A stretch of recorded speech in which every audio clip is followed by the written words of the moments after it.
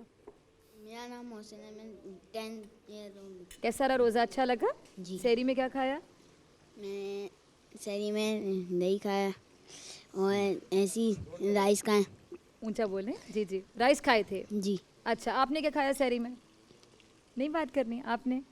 अच्छा, बच्चे शर्मा रहे हैं, ये तो बात करेंगे ना दोनों। आपने क्या खाया सहरी में, कैसा रहा रोज़ा? नाम भी बताएं अपना।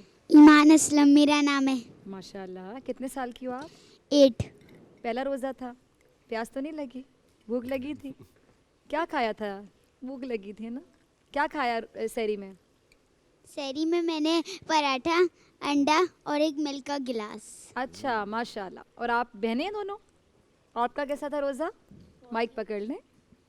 बहुत ही अच्छा। माशाल्लाह, ये तो बहुत ही अच्छा है। ये क्यों है, ज़रा इसकी वजह बताएं। आपको ऐसे क्या महसूस हुआ? खुशी हुई थी मुझे, अल्लाह के लिए रखा था। वाह, कितनी प्यारी बात है। और अल्लाह ताला को कितनी खुशी हुई होगी ना कि आपने अल्लाह ताला के लिए रोज़ा रखा है ना, जिसमें कोई दिखावा नहीं था, सिर्फ अल्लाह ताला को राज़ी करना मकसद था। सहरी में क्या खाया? अंडा, पराठा, मक्खन और लस्सी। वाह भाई वाह, बड़े मज़े हैं। अच्छा, अंडा भी खाया? अंडा सारे बच्चे सहरी में खाते हैं, क्यों? मुश्किल सवाल। हाँ, अच्छा होता है। हाँ, हमारे बचपन में एक सवाल पूछे थे, अंडा पहले आया मुर्गी पहले आई? मुर्गी पहले आई थी। आप बताएं, अंडा पहले आया मुर्गी पहले आई? पहले मुर्गी पहले आएगी, फिर कैसे? ये सही पूरी साइंसदान जी, कैसे आएगी? मुर्गी तो पहले आएगी, कैसे? अच्छा आप बताओ, मुश्किल में डाल दिया बच्चों को। पहले मुर्गी आएगी, फिर अंडा, फिर मुर्गी में से बच्चा निकलेगा, फिर मुर्गी बड़ी होगी, फिर अंडा निकलेगा। अंडे में से बच्चा निकलेगा, मुर्गी में से बच्चा निकलेगा? अंडे में से। प्रोफेसर साहब, मुर्गी पहले आई थी, अंडा पहले आया था? ये बड़ा मुश्किल सवाल है। ये आप इतने मुश्किल सवालों के जवाब दे, मैंने कहा जिसका दोनों पहले आए। मुफ्ती आबिद, मुर्गी पहले आई, अंडा पहले आया। अरे अचानक के सवाल मुझे याद आ गया, बचपन में पूछते थे ना हम लोग, वैसे मुझे इसका जवाब आज तक नहीं आया। आप बताएं। अल्लाह रब्बुल इज़्ज़त की कुदरत है, उसने सबसे पहले जो है वो इन जोड़ों को बनाया और उसके लिए उसको अंडों की ज़रूरत नहीं है कि अंडे होंगे तो उसमें से बच्चे निकालूंगा। वो अपनी कुदरत कामिला से तमाम जानवरों को उसने जोड़ा बनाया, इंसानों को ही बनाया, बगैर माँ बाप के बनाया। तो ये उसकी कुदरत है। तो आपने जानवरों की बात छिड़ी है, वो देखें आ गए पीछे मोर आ गए हैं कि हम भी हैं। ये पहले जन्नत में होते थे, के लिए आ गया। फिर इनको निकाला है। फिर इनको निकाला गया था ना, ये वाकया हम सुनते थे। जरा बताएं आज ये वाकया बच्चों को, प्रोफेसर साहब, जरा मोर को निकालने का वाकया आप निकाला था प्रोफेसर। मेरे नजदीक साबित नहीं है। आपके नजदीक साबित नहीं। अब आप दोनों आपके इख्तिलाफ आज सामने आ गए। मोर पे भी इख्तिलाफ है। ये खूब है प्रोफेसर, मोर पे इख्तिलाफ है। अच्छा, मैं हर बात पे ना जरा हैरान हो के इन सबको कहती हूँ अच्छा इस पे इख्तिलाफ है। मैं अक्सर इलामा साहब से पूछती हूँ, इलामा साहब इस पे सब एक पेज पर है, इस पे भी इख्तिलाफ है। मैं अक्सर आपसे पूछती हूँ ना कि इस इशू पे इख्तिलाफ है फिको में या एक पेज पर है, तो मैंने कहा मोर पे भी इख्तिलाफ है। देखें, बाज़ औक़ात इख्तिलाफ होता है, बाज़ औक़ात मालूम नहीं होता है। अच्छा, अब प्रोफेसर तो साहब मालूम इख्तिलाफ ना कर रहे हो हैं तो तब भी जो है आदमी ठीक को नहीं है। बोलना चाहिए। इख्तलाफ हो तो इख्तलाफी मसाइल में तो एहतियात करनी चाहिए एहतियात- कि एहतियात जोड़ने करनी वाली बात की जाए बहुत प्यारी बात, और बहुत तोड़ने प्यारी वाली बात। बात न की जाए। बहुत प्यारी बात। अब अगर आप इजाजत अच्छा दें मोर का तो- जरा वाक्य जी अभी तो वक्त है ना, दुआ दुआ का कह रहे हैं भलामत साहब? अच्छा नहीं अच्छा अच्छा एक आपको बात करना चाह रहे प्लीज कीजिए। अच्छा जी जी असल में अभी जब वक्फा था तो वक्फे में एक बात चल रही थी कि कल किसी कराची ही में किसी इज्तिमा में कोई बात हुई है। हाँ। जी जी तो मैंने सोचा कि इस पर जो है आज हम सब की तरफ से एक बात जानी भी चाहिए और इस तरह से जानी चाहिए जिससे उम्मत मुस्लिमा के दरमियान इत्तफाक और इत्तेहाद की कैफियत पैदा हो। देखें, सबसे पहली बात तो ये है कि आज मौला अली मुश्किल कुशा की शहादत के लिए उन पर हमले का दिन था। इस हवाले से ज़ाहिर है पूरा आलम इस्लाम सोगवार होता है और मजालिस भी होती हैं। सुना है, अब मैंने वो चूँकि क्लिप देखा नहीं है और सुन नहीं सका, मेरे पास आया नहीं, लेकिन सुना है कि वहाँ पर साहबा कराम की तौहीन हुई है कहीं पर, ये मैंने सुना है।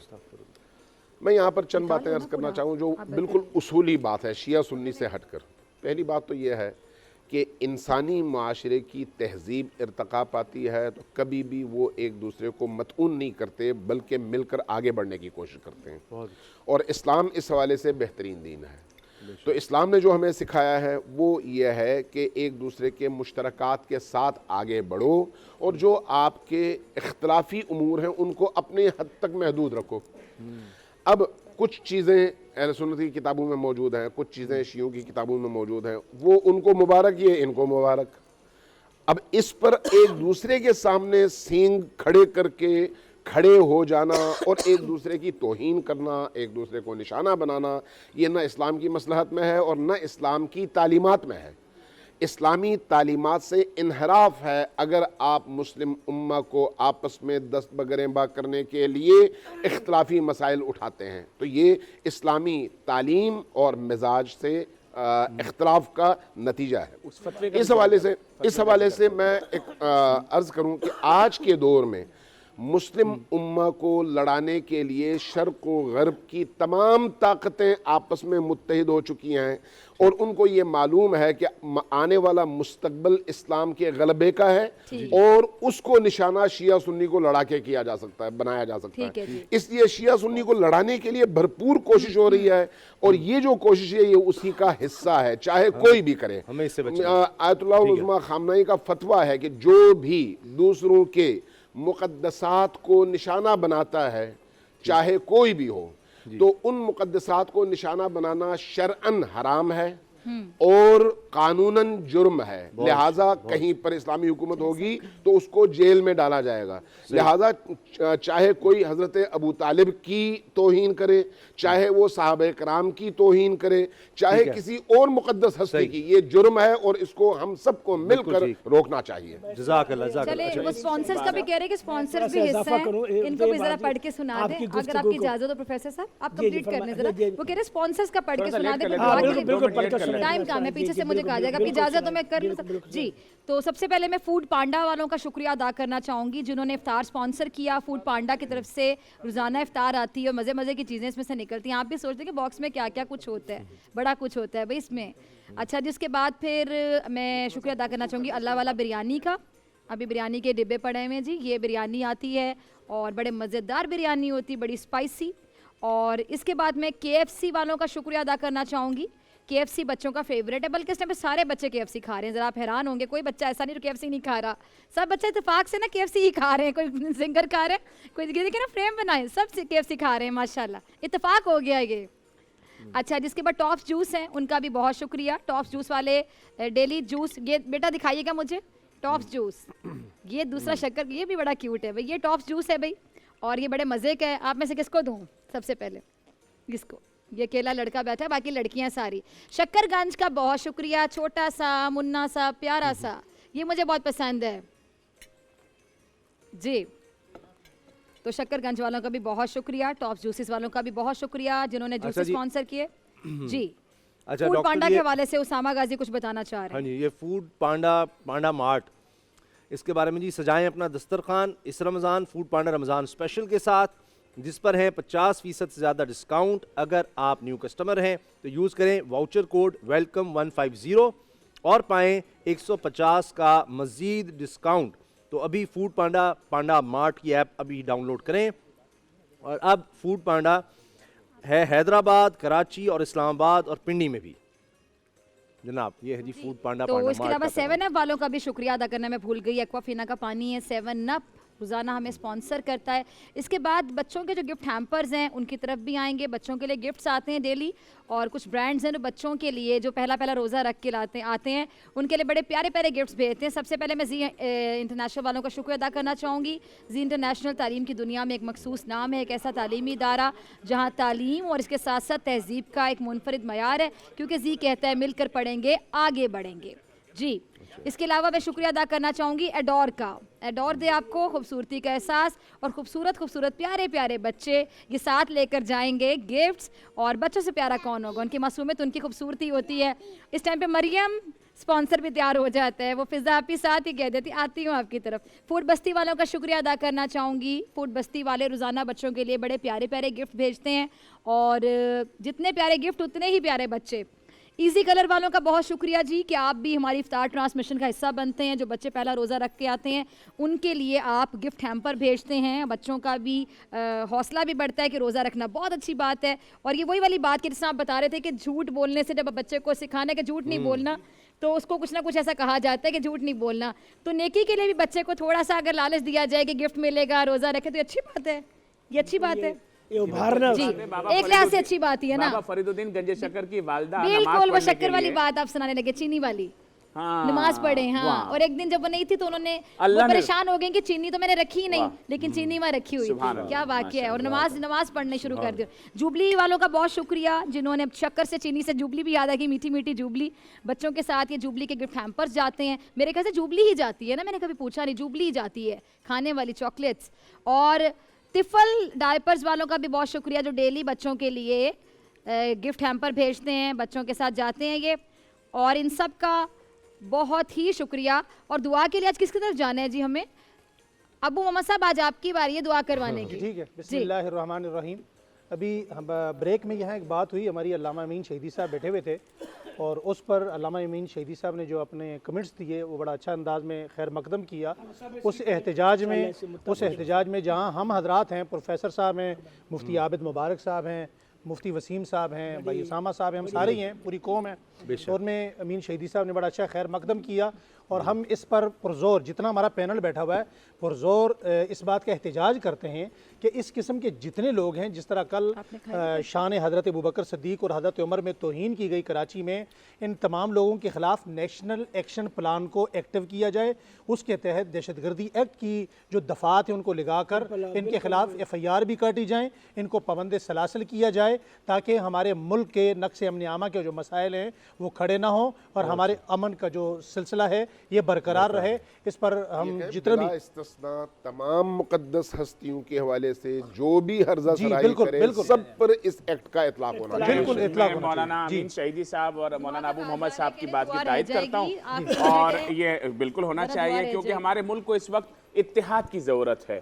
यूरोप हमारे खिलाफ इकट्ठा हो रहा है, तो हमारी कौम को अपने आप को संभालने की ज़रूरत है, और किसी साजिश का शिकार अपने आप को मत होने दें, और फिरका वारियत से अपने आप को बचाएं, और मुकद्दसात की इज्जत करना सीखें। अच्छा, बड़ी प्यारी बात, खूबसूरत इत्तेफाक तमाम उलमा का इस पॉइंट पर बड़ा अच्छा लगा। जी जी, अल्हम्दुलिल्लाहि रब्बिल आलमीन वस्सलातु वस्सलामु अला सय्यिदिल अशरफिल अंबिया वल मुरसलीन।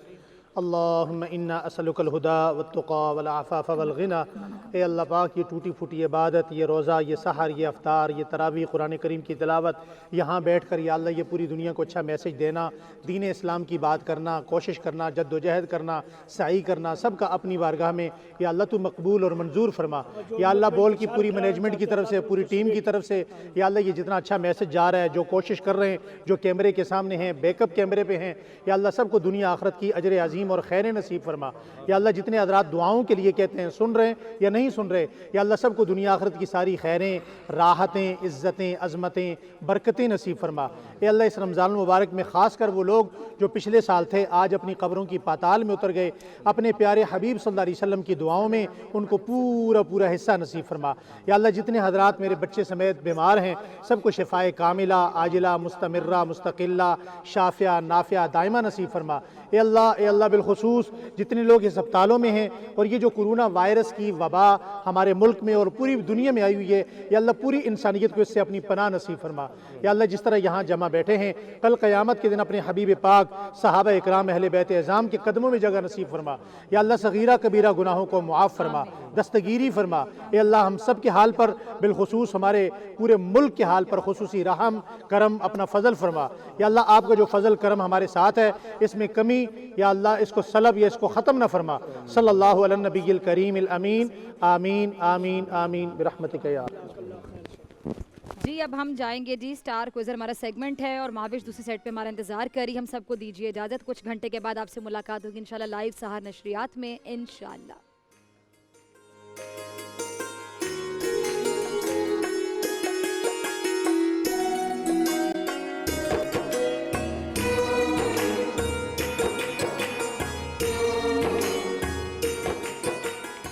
नाज़रीन, इल्म हासिल करना ज़रूरी है और इसकी कोई इंतहा नहीं होती।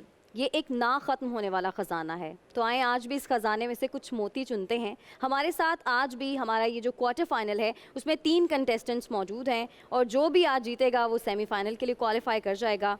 टीम बे में जनाब हमारे साथ हैं वकास, टीम वाओ में है नवीरा सिद्दीकी और टीम लाम में है अली फ़ारूक। वेलकम आप तीनों को। आप तीनों जीत कर ही यहाँ तक पहुँचे हैं, लेकिन आज आप लोगों में से जो जीतेगा वो सेमीफाइनल तक जाएगा। एक बज़र राउंड है, एक रैपिड फायर है। रूल्स तो आप लोगों को ऑलरेडी पता है, तो करें स्टार्ट फिर बज़र राउंड से।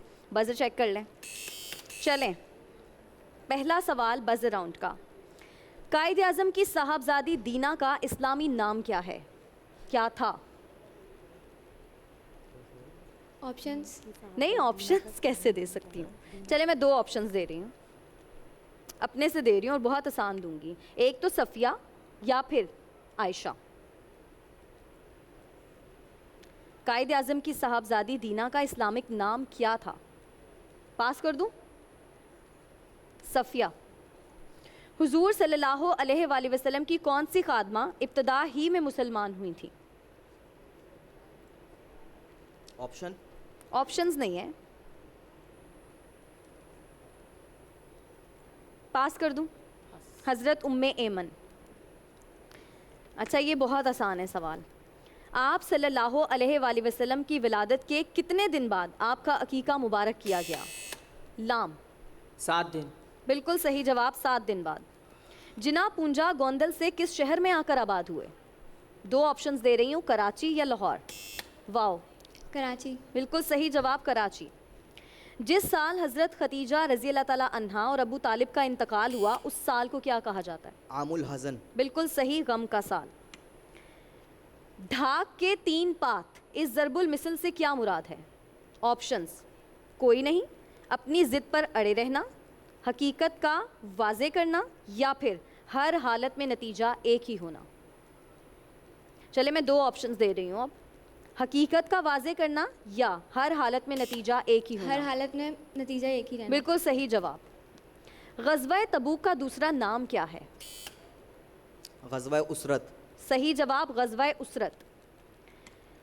अगला सवाल है जी, फ़तह मक्का के रोज़ कुरैश मक्का की अक्सरियत इस्लाम ले आई थी। सबसे आखिर में कौन इस्लाम लाए थे?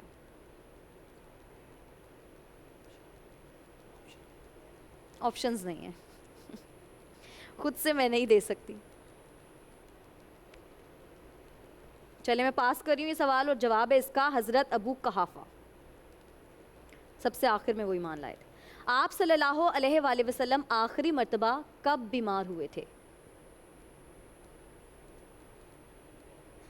इसमें मैं ऑप्शंस इस वजह से नहीं दे सकती क्योंकि 2 में ऑलरेडी कन्फ्यूजन है। कुछ लोग उस डेट को मानते हैं और कुछ दूसरी डेट को। महीना बता सकते हैं? महीना बिल्कुल बता सकते हैं, महीना बता दें। सफ़र का महीना था और आपकी जो वफ़ात से 17 रोज़ कबल आप बीमार हुए थे। ठीक है, सफ़र इन्होंने सही महीना बता दिया, 18 या 19 सफ़र और 11 हिजरी, तो दुरुस्त मान लेते हैं मेरे ख्याल से इस जवाब को। कायद आज़म ने किस सहाफ़ी को शहीद सहाफ़त का खिताब दिया था? ऑप्शंस नहीं है। हम मुदस्सिर भाई कहेंगे, आप देते हैं ऑप्शन। जी ऑप्शन। वैसे ज़्यादा ऑप्शंस मांगे जा रहे हैं आज। हाँ, हालांकि ये लोग विनर्स हैं। आप ऑप्शन बना लेना उस वक्त के। मैं ऑप्शन सवालात मुश्किल है ना, सवालात अब तो चले मुश्किल मैं ही इतने आसान, मैं बहुत आसान फिर ऑप्शन बता रही हूँ, बहुत ही आसान। हामिद मीर या मौलाना मजहरुद्दीन? नाम मौलाना। जाहिर सी बात है। मौलाना। सही। अच्छा, ये बहुत ही ज़्यादा आसान सवाल है, हद से ज़्यादा आसान। आर्मी का हेडक्वार्टर किस शहर में है? आर्मी का हेडक्वार्टर है पिंडी में। बिल्कुल सही, रावलपिंडी में। आर्मी के ओहदे जनरल के लिए कौन सा बैज मखसूस होता है? बैज जो लगाया जाता है, इस बैज। अब इसमें ऑप्शन तो नहीं दे सकती ऑब्वियसली। चलें जी, मैं आपको बता रही हूँ, हिलाल और एक सितारा। लास्ट क्वेश्चन है बज़र राउंड का। हुनैन किस मकाम का नाम है? नहीं, इसमें ऑप्शंस नहीं है ना, कैसे बता सकती हूँ। चले मैं पास कर रही हूँ सवाल, और जवाब है इसका तंग पहाड़ी घाटी का। इसके साथ ही बज़र राउंड तो ख़त्म हो गया है, और मुझे ऐसा लग रहा था कि जैसे बड़े जवाब आएंगे क्योंकि सारे विनर्स हैं, लेकिन उस हिसाब से नहीं उनको है। सवाल मुश्किल लग रहे हैं। लेकिन आपने इस राउंड में सवाल भी मुश्किल पूछे। मुश्किल थे। चलें, अगर आप लोगों को भी मुश्किल लग Winners। रहे हैं तो इट मींस मुश्किल होंगे, लेकिन रिजल्ट्स मेरे हमें तो सामने मुश्किल हैं। लगे हैं क्योंकि हमारे पास जवाब नहीं थी। मुझे आसान लगे क्योंकि मेरे पास जवाब थे। एनीवेज जी, टीम बे 40 पॉइंट्स, टीम वाओ के 20 हैं, और टीम लाम आपके भी 20 हैं, तो टीम बे के ज़्यादा हैं। अभी खैर रैपिड Close फायर अभी है, तो कौन कर रहा है पहले सवाल? जी, टीम बे के से। ठीक है, टीम बे रेडी हैं आप? जी हाँ। चलें जी, स्टार्ट। हज़रत खदीजा का ताल्लुक़ किस ख़ानदान से था? बनु असद। दुरुस्त। हज़रत उम्मे सलमा से निकाह के वक्त आप सल्लल्लाहु अलैहि वसल्लम की उम्र क्या थी? उम्र क्या थी? 56 साल। दुरुस्त। हबल बुद्ध किस शक्ल का था? पास। इंसान की शक्ल का। जना पूंजा किस सन में पैदा हुए? 1876। गलत। कायदे आज़म की वालिदा की उर्फियत क्या थी? पास। मिट्ठी बाई। आप सल्लल्लाहु अलैहि वसल्लम के साथ हज़रत सौदा की रफ़ाकत की मुद्दत क्या है? 50 साल। गलत। उम्महातुल मोमिनीन में से वाक़या उफ़क़ किस से मुताल्लिक़ है? हज़रत आयशा सिद्दीक़ा। दुरुस्त। आप सल्लल्लाहु अलैहि वसल्लम की वालिदा को अहमद नाम की बशारत ख्वाब में किसने दी? किस? हज़रत जिब्राइल। दुरुस्त। आप सल्लल्लाहु अलैहि वसल्लम ने खाना काबा में मुखालिफ लोगों को सबसे पहले कौन सी सूरह सुनाई? खाने काबा में सूरह यासीन। सूरह नजम। हज़रत सफ़िया के अलावा हुजूर की किस फूफी ने इस्लाम कबूल किया? किस फुप्पी ने? हज़रत सफ़िया। उनके अलावा किसने कबूल हज़रत किया? ज़ैनब। किसने जवाब क्या दिया? जवाब क्या दिया? आपने क्या जवाब दिया? हज़रत ज़ैनब। उनकी फुफ्फी ज़ात थी हज़रत ज़ैनब। एक सफ़िया थी फुप्पी। एक फुफ्फो सफ़िया थी और एक हज़रत उर्वा थी। गलत है जवाब। जी, गलत जवाब। गलत जवाब हो गया। चलें। चलें, कोई मसला नहीं। आप रेडी हैं टीम वाओ? सुमैया आप करें स्टार्ट? चलें, स्टार्ट करें। आप सल्लल्लाहु अलैहि वसल्लम का हज किस नाम से मशहूर है? हज अकबर, हिज्जतुल विदा। हाँ, बिल्कुल हिज्जतुल विदा। सही। सही। दूसरा बड़ा बर्रे आज़म कौन सा है? यूरोप। अफ्रीका। सदका फितर कब वाजिब हुआ? 2 हिजरी। बिल्कुल सही। पाकिस्तान के दूसरे वजीर आज़म का नाम बताइए। जुल्फ़िकार अली भुट्टो। गलत जवाब, ख्वाजा नाज़िमुद्दीन। आप सल्लल्लाहु अलैहि वसल्लम का इसमें गिरामी अहमद भी था, ये नाम उनका किसने रखा था? उनकी वालिदा ने। बिल्कुल सही। आप सल्लल्लाहु अलैहि वसल्लम जिस साल पैदा हुए उस साल को आमतौर पर क्या पुकारा जाता है? पास। अमुल फील। आप सल्लल्लाहु अलैहि वसल्लम के कितने चचाओं ने इस्लाम कबूल किया? 3। 2। हज़रत हमज़ा, हज़रत अब्बास रज़ी अल्लाह अन्हु। आप सल्लल्लाहु अलैहि वसल्लम के कौन से चचा थे जिनकी मौत का सदमा आपको बहुत ज़्यादा हुआ? हज़रत हमज़ा। अबू तालिब। खाने काबा के अंदर सबसे बड़ा बुत कौन सा था? हुबुल। बिल्कुल सही। अरब के तमाम बुतों में सबसे कदीम बुत कौन सा था? हुबुल। गलत जवाब, मनात। गलत जवाब है। हाँ, गलत। लास्ट गलत हो टीम लाम चलें से। जी, टीम लाम आप रेडी हैं? स्टार्ट। आप सल्लल्लाहु अलैहि वसल्लम का इंतकाल किसके हुजरे में हुआ था? पास। हज़रत आयशा की नमाज जनाजा किसने पढ़ाई थी? पास। आप सल्लल्लाहु अलैहि वसल्लम का इसमें गिरामी अहमद किस सूरा में आया है? सूरह आल इमरान। गलत। सूरह सफ़ में। हज़रत उम्मे सलमा की आप सल्लल्लाहु अलैहि वसल्लम के साथ रफ़ाकत की मुद्दत क्या है? पास। 7 साल। हज़रत खदीजा रज़ी अल्लाह तआला अन्हा कितने साल आप सल्लल्लाहु अलैहि वसल्लम की रफ़ाकत में रही थी? पास। 25 साल। आप सल्लल्लाहु अलैहि वसल्लम ने हज फ़र्ज होने के बाद कितनी मरतबा हज अदा किया? 1। दुरुस्त। हज़रत अबू तालिब की कितनी औलादें थीं? 3। गलत। 4 बेटे और 2 बेटियां। आप सल्लल्लाहु अलैहि वसल्लम से कबल हज़रत खदीजा के कितने निकाह हो चुके 2। थे? दुरुस्त। अजीज़ भट्टी शहीद अस्पताल किस शहर में वाक़ है? पेशावर। गलत। गुजरात। आप सल्लल्लाहु अलैहि वसल्लम को कहाँ दफनाया गया था? मदीना। मदीना में तो हैं, दफनाया किस जगह गए, मकाम कौन सा था? पास। हज़रत आयशा सिद्दीक़ा के हुजरे में। आप सवाल शुरू होने से पहले इसलिए रहने देते हैं अब इस सवाल को, मेरा ख्याल अब मेरे ख्याल से काफी क्लियर मुझे लग रहा है। आपको क्लियर लग रहा है? चलें अभी मुझे tough लग रिजल्ट्स रहा है। जब सामने आपको आएंगे तो tough तभी लग पता रहा है? चलेगा टाई होता हुआ लग कि रहा है? सुमैया को जो क्लियर लग रहा है वो वाकई क्लियर है या नहीं, और Bare ये ball। सामने है जी स्कोर बोर्ड, और वाकई बिल्कुल क्लियर था। टीम बे जो हैं वो जीत गए हैं, उनके 80 पॉइंट्स हैं, टीम वाओ के हैं 60 और टीम लाम के हैं 40। तो आपको बहुत मुबारक हो वकास, आप सेमीफाइनल के लिए क्वालिफाई कर गए हैं। और नाज़रीन, इसके साथ ही आज का हमारा क्विज़ कंपटीशन तो अपने इख्तिताम को पहुंचता है। हमारी अब आपसे कल मुलाकात होगी।